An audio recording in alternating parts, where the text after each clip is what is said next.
Hello everyone, welcome है सभी का मेरे इस यूट्यूब चैनल पर।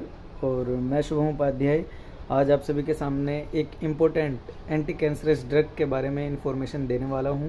तो जितने भी साथी हैं कृपया इस पूरी वीडियो में बने रहें और आप सभी को एक अच्छी नॉलेज इस वीडियो के थ्रू मिलने वाली है। तो आइए वीडियो को शुरू करते हैं। दोस्तों, ये मेरे हाथ में मीथोट्रेक्सेट इंजेक्शन है। मीथोट्रेक्सेट बेसिकली कैंसर में दी जाने वाली मेडिसिन है। अपनी इस वीडियो में मीथोट्रेक्सेट के बारे में कंप्लीट इन्फॉर्मेशन देने वाला हूं, तो प्लीज़ वीडियो के एंड तक बने रहिए। मीथोट्रेक्सेट एंटी मेटाबोलाइट कैटेगरी से बिलोंग करती है। ये कुछ एंजाइम्स पर वर्क करती है जिनके थ्रू कैंसर सेल्स की किलिंग होती है जब हम ये पेशेंट्स को देते हैं।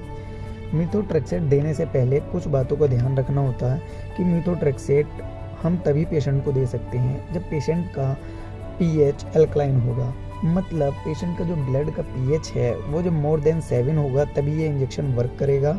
और पेशेंट का पीएच मेंटेन करने के लिए अल्कलाइन हम पेशेंट को सोडियम बाइकार्बोनेट देते हैं, क्योंकि सोडा बाइकार्ब जब बॉडी के अंदर जाता है तो ये पीएच को अल्कलाइन करने में हेल्प करता है। तो पेशेंट का जब पीएच अल्कलाइन आ जाएगा, इसके साथ में हम सोडा बाइकार्ब के टैबलेट्स भी देते हैं, तो हम ये इंजेक्शन देते हैं। और ये इंजेक्शन देने से पहले जब पेशेंट का अल्कलाइन मीडियम आ गया, तो अल्कलाइन मीडियम पर तो ये मेडिसिन वर्क करता ही करता है। तो ये इंजेक्शन स्टार्ट करने से पहले, जैसे कि जितनी भी कीमो मेडिकेशन होती हैं उनको स्टार्ट करने से पहले हमें प्री मेडिकेशन देनी होती है। प्री मेडिकेशन में हम पेशेंट को एमसेट देते हैं, डेक्सामेथासोन देते हैं, इसके अलावा रेंटेक देते हैं जिससे कि नोजिया वोमिटिंग के चांसेस कम हो सके। देन प्री मेड देने के बाद पेशेंट का अल्कलाइन मीडियम आ चुका है, प्री मेड हमने दे दिया, फिर हम पेशेंट को मीथोट्रेक्सेट देते हैं। कोई हेल्थ पर्सनल इस कीमो ड्रग से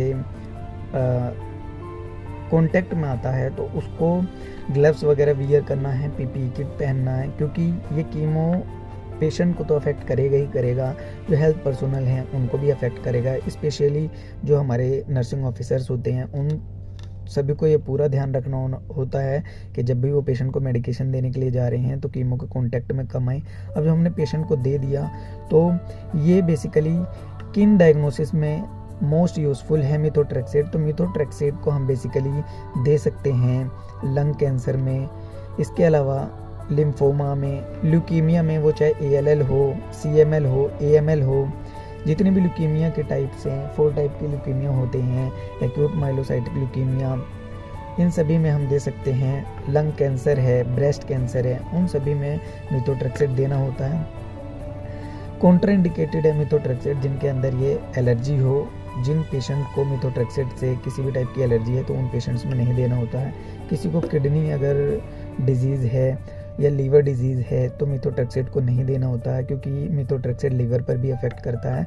बाकी इसके जो साइड इफ़ेक्ट है मीथोट्रेक्सेट के, जैसे कि ये माउथ अल्सर क्रिएट करवा सकता है और हेयर लॉस, क्योंकि जितने भी कीमोज हैं वो कैंसर ड्रग को तो किल करती हैं, बट इसके साथ में जितने भी रैपिड डिवाइडिंग सेल्स हैं, वो चाहे हमारी हेयर सेल्स हों, बोन मैरो सेल्स हों, गैमेटोसाइट सेल्स हो जिनसे हमारे गैमेट्स बनते हैं फीमेल में, ओवम मेल में, स्पर्म, उन सभी को ये क्या करता है, अफेक्ट करता है। इसी वजह से इसके साइड इफ़ेक्ट है हेयर लॉस, और पेशेंट के साथ में स्पर्म काउंट कम हो सकते हैं, और बोन मैरो सेल्स अफेक्ट होंगी तो ब्लड सेल्स जो हैं जैसे RBC हैं, WBC हैं, प्लेटलेट, ये सभी कम होंगी। और पेशेंट को जब WBC कम होगा तो इम्यून सिस्टम कम होगा, जिसकी वजह से उसको इन्फेक्शन हो सकता है। तो ऐसे पेशेंट में जिनमें भी कीमो चल रही है उनको हमें बहुत ही ज़्यादा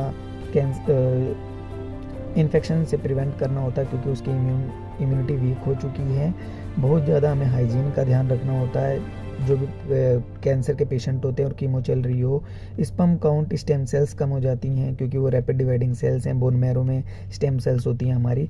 तो ये आज की हमारी वीडियो में पूरा मीथोट्रेक्सेट एंटी कैंसर ड्रग के बारे में था कि मीथोट्रेक्सेट एंटी मेटाबोलाइट कैटेगरी से बिलोंग करती है। देने से पहले पेशेंट का अल्कलाइन पीएच होना चाहिए, जो कि हम मेंटेन करते हैं सोडा बाइकार्ब से। और जब सोडा बाइकार्ब देने के बाद अल्कलाइन पीएच आ जाता है तो पेशेंट को हम प्री मेड देंगे, जिसमें एमसेट, डेक्सामेथासोन और रेंटेक देंगे। देन ये इंजेक्शन स्टार्ट करेंगे। इंजेक्शन स्टार्ट करने के बाद कॉन्ट्राइंडिकेटेड है, जैसे पेशेंट को एलर्जी है और साइड इफ़ेक्ट हैं, मैंने आपको बता दिया, स्पर्म सेल काउंट कम होंगे, अल्सर्स हो जाएंगे माउथ के अंदर, हेयर सेल्स फॉल होंगे तो ये पूरी अपनी वीडियो थी इस ड्रग के बारे में। मेरी पूरी वीडियो में ऐसे ही बने रहिए। अगर वीडियो अच्छी लगती है तो please like share and subscribe करें, और ऐसे ही अगर वीडियोज़ आपको चाहिए तो प्लीज़ आप मुझे कमेंट करिए, और आपको अपने टॉपिक भी आप बता सकते हैं। धन्यवाद।